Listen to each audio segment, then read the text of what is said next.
Rihanna to me is the perfect embodiment of knowing your worth. Not because she's the prettiest, not because she makes the most money, but because she was able to go through the ups and downs in a public way and still maintain her dignity. Yeah, sure, she made a lot of mistakes, but that's actually what solidifies her worth. That's what actually self-validates her. You don't develop self-worth from just success. That's illusory. You develop self-worth through knowing yourself through the lens of failure. And that to me is why Rihanna is such a perfect example for women and men alike, simply because it's not about your looks. It's really about how you see yourself and your attitude. It's not about the failures you've had, how many guys dumped you, how the one time you lost that guy to that chick. No, it's not about that. It's about recovering from it. It's about not letting people in your life, Drake, come back into your life and be a bunch of piranhas, right? So today we're going to be breaking down what makes Rihanna someone who knows her worth and how you guys can apply this in your life. Because if you do this, you will have a true definition of what it is to have self-worth. And that self-worth that Rihanna has is why she attracted a guy like A$AP Rocky, is why she, in hindsight, successfully pushed away Drake because he just wasn't good. People who know their self-worth don't get into toxic relationship. Even though she did, she managed to overcome it. Let's begin with the video. And if you guys want to learn how to develop self-worth, how to communicate self-worth to your partners, you guys can work with me one-on-one, and there I'll be able to talk to you on the phone today and give you guys my take on your situation. And if you purchase that, you'll get a free course on the house. All right, so click on the description down below where it says work with Father Alex, and I'll see you guys on the phone. First things first, okay? She was never like this. Who she is today took work. Right? Why? Because if you notice her past, she dated Chris Brown. And unfortunately, Chris Brown was an abusive partner. And similar to a lot of women, she kept going back to him, leaving and back to him. And she even said it took her 7 times to actually leave him.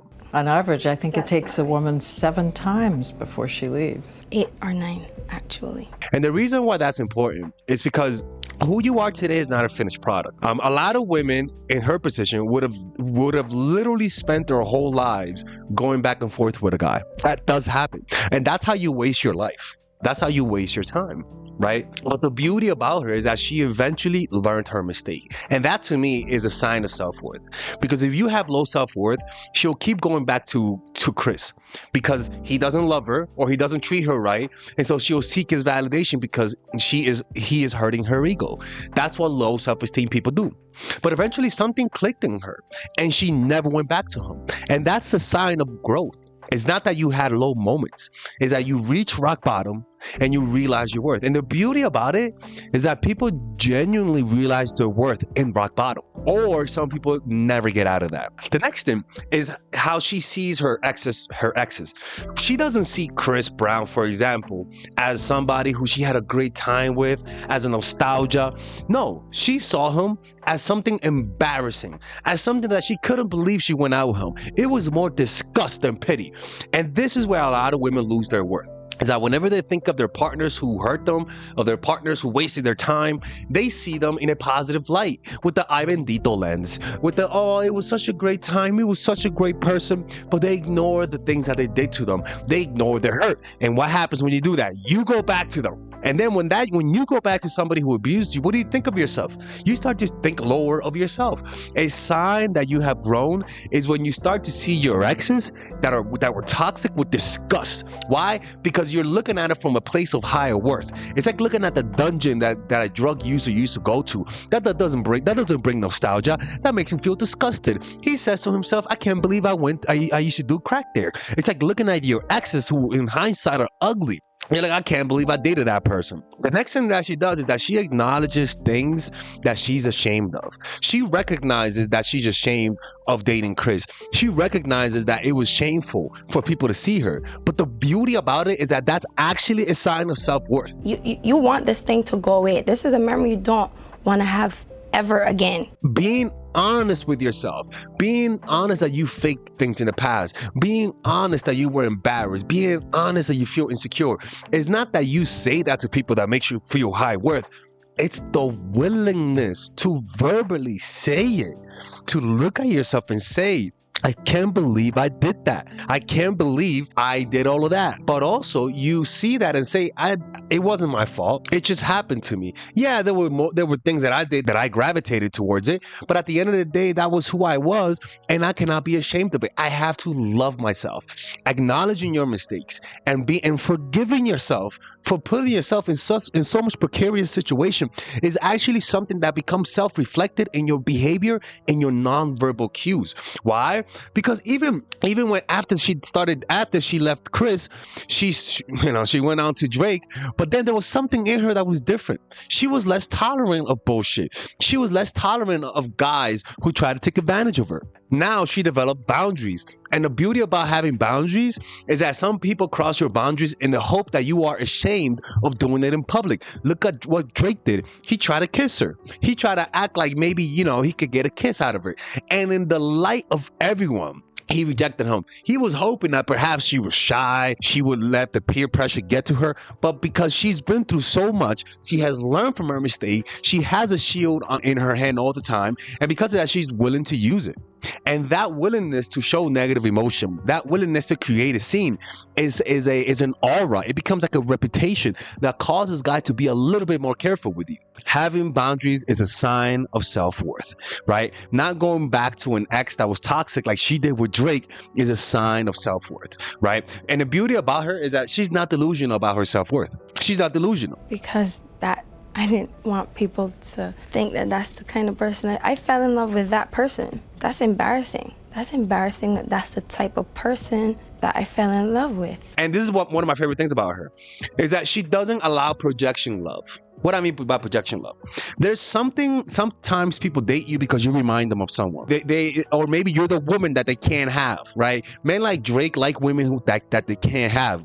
As soon as they have it, all of a sudden they start losing interest in that woman. In the Laws of Human Nature, the chapter about the reconnecting to the masculine and the feminine, they talk about the projection of the elusive woman, which is what I believe Drake has. He thinks he has found the ideal woman. She will give him what he's missing in his prior relationship, whether that's some wildness, some comfort, compassion, a creative spark. Although he has few actual encounters, this does not apply to him.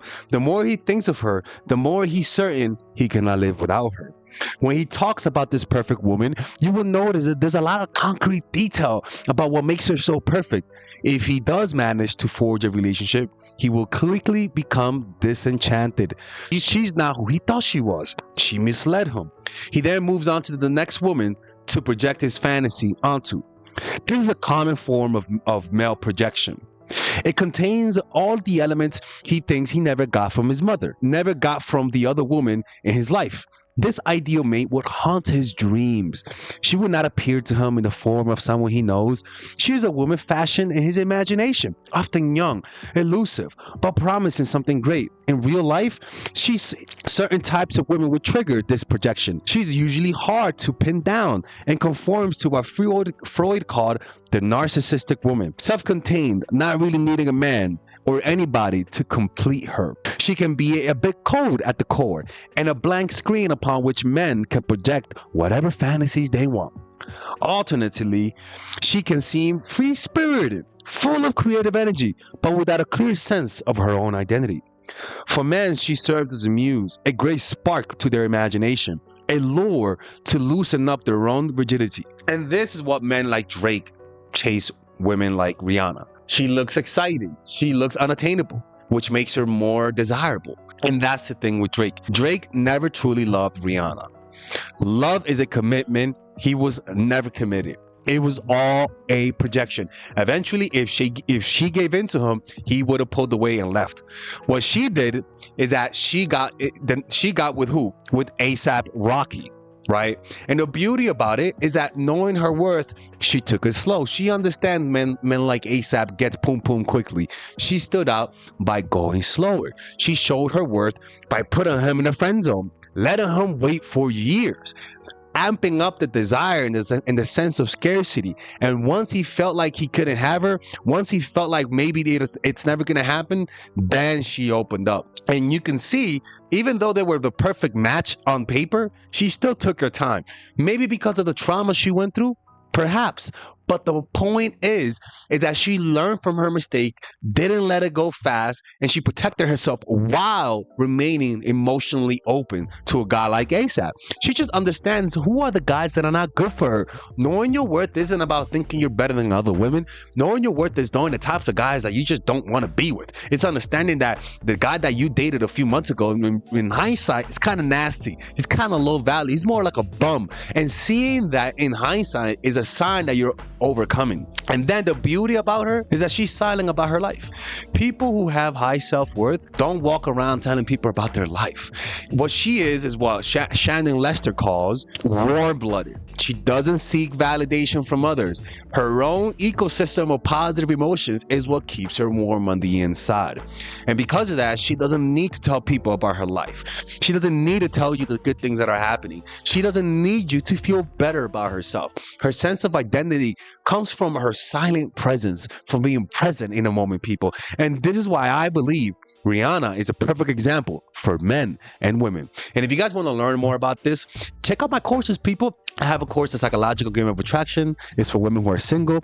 Natural Chemistry is a course that I created for women who are in relationship. Emotional Mastery is a course that I created to help you become more detached without becoming cold. I have my new course, The Feminine Woman, and I'll be honest with you, the feminine woman, the epitome of it is Rihanna. She mixes her masculine and her feminine. She has boss bitch energy while having submissive, soft well, actually, she doesn't have submissive vibes. She has more like a rough softness to her, right? And that's a delicate balance that you learn through life. You're not just born that way. So that course will teach you how to apply those strategies that Rihanna either consciously or unconsciously applies that allows her to attract high quality men, right? Or you can purchase all of my courses by becoming part of the Mindful Attraction University taught by Father Alex, and you can get all of my courses at a discounted rate. You do that now, or else I'm closing the channel.